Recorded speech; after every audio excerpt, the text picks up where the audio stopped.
Iya, selamat ah, pagi pemirsa. Kita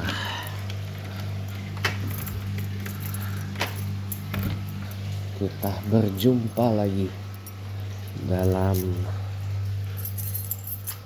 dalam tayangan di hari Senin terakhir di bulan Oktober 2024 ini, bertepatan dengan Hari Sumpah Pemuda ke-96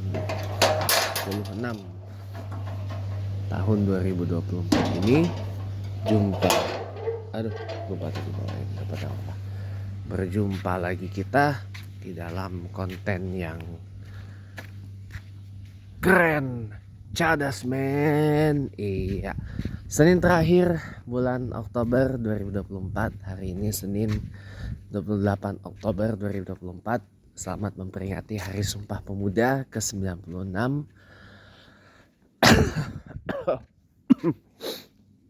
Yang kali ini saya berikan sebuah afirmasi, doa afirmasi ya.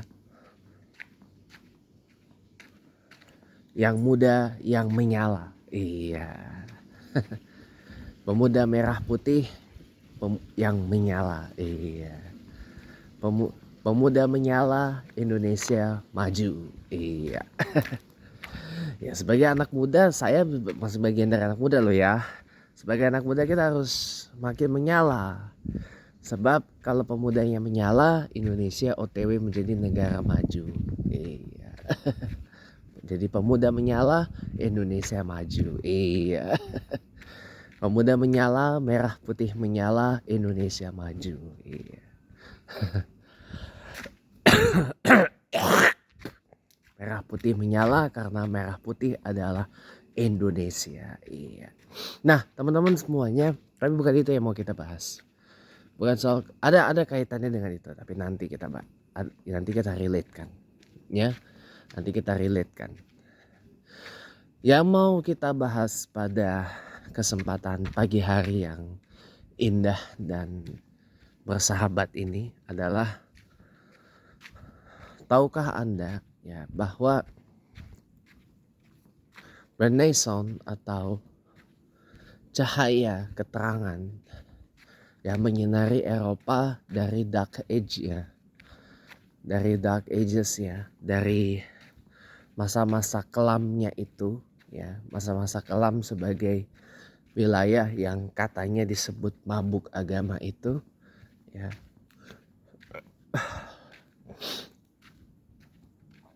itu bisa saja terjadi di Indonesia kalau kita menginginkannya dan kalau kita mau menjemput itu.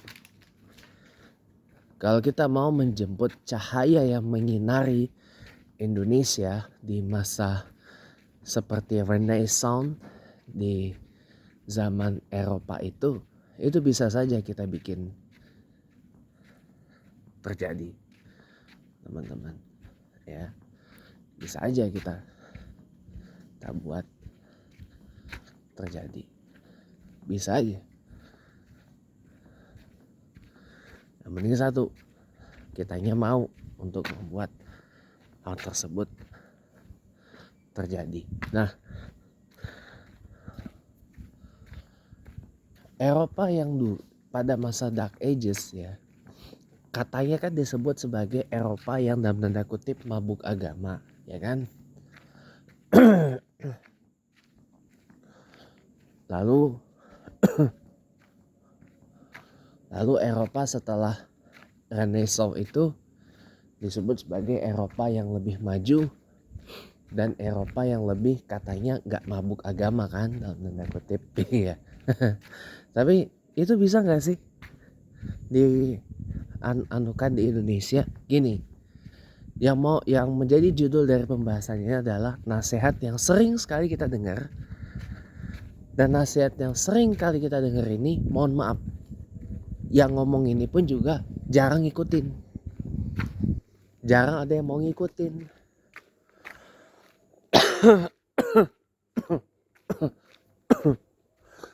Atau bahkan gak diikutin.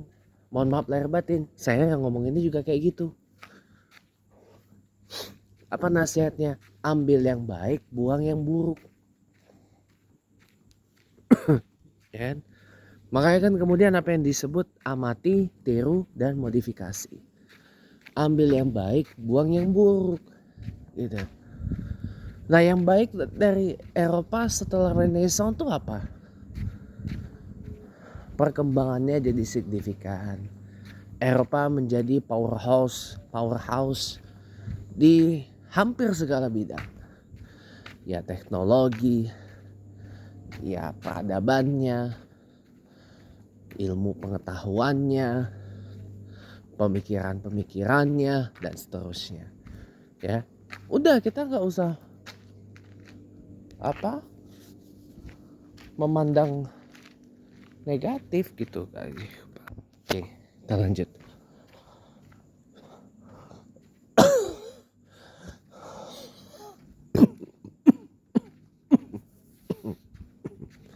Kita lanjut ya teman-teman ya.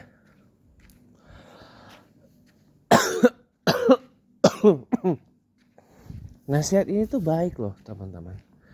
Apa yang bagus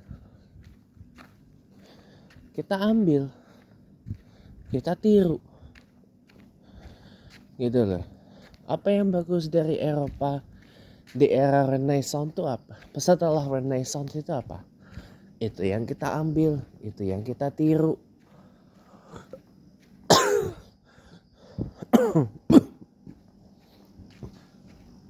Apa yang baiknya kita ambil, yang buruknya kita buang, gitu loh. Yang baiknya kita ambil, yang buruknya kita buang. Apa yang buruknya? Ya kita udah tahu sendiri kan. Eropa banyak banget orang-orangnya yang memilih untuk tidak bertuhan, untuk menjadi orang-orang ateis. Ya. Di luar China, di luar Tiongkok ya. Negara-negara Eropa itu banyak banget orang-orang yang memilih untuk gak beragama. Dan memilih untuk tidak bertuhan. Ya, itu pilihan lah, itu hormati aja lah, ya. Dan mohon maaf, di Eropa ini tingkat penyebaran LGBTQA dan pernikahan sesama jenis itu tinggi.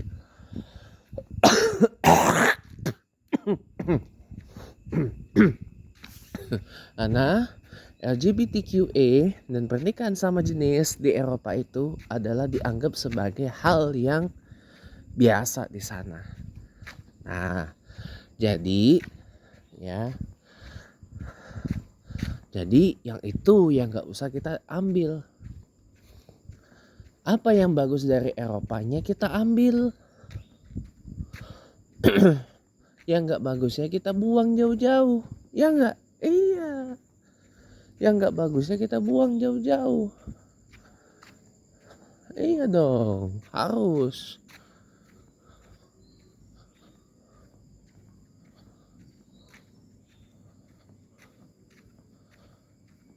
Harus begitu.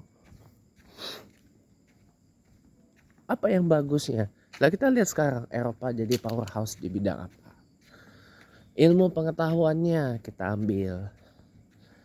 Pola pikir positifnya kita ambil. Dan sebagainya. Itu kan tinggal kita jalanin aja gitu loh. Jadi ya percaya sama saya, Indonesia ini bisa maju ya. Memang dengan caranya sendiri. Kayak negara-negara Arab.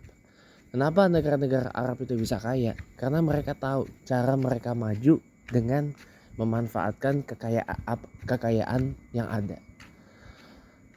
Kayak kan dibor itu, dieksplorasi itu minyak itu dan dimanfaatkan.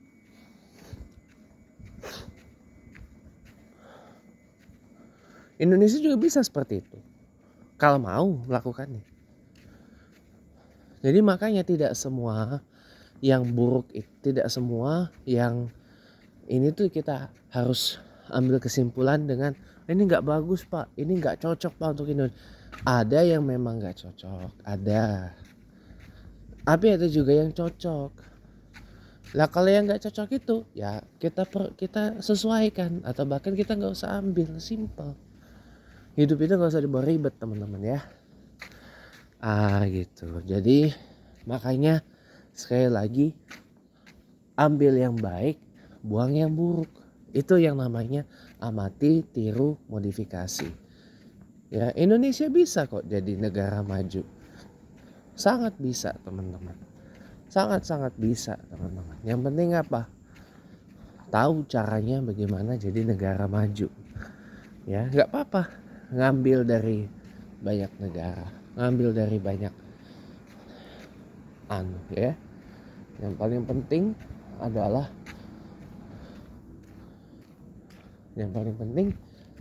tahu mana yang baik, tahu mana yang nggak baik, tahu mana yang bisa diambil dan mana yang tidak usah kita ambil dan kita tiru dari misalkan Eropa setelah era Renaissance itu. Thank you, terima kasih teman-teman, selamat pagi dan ya pastinya semangat beraktivitas.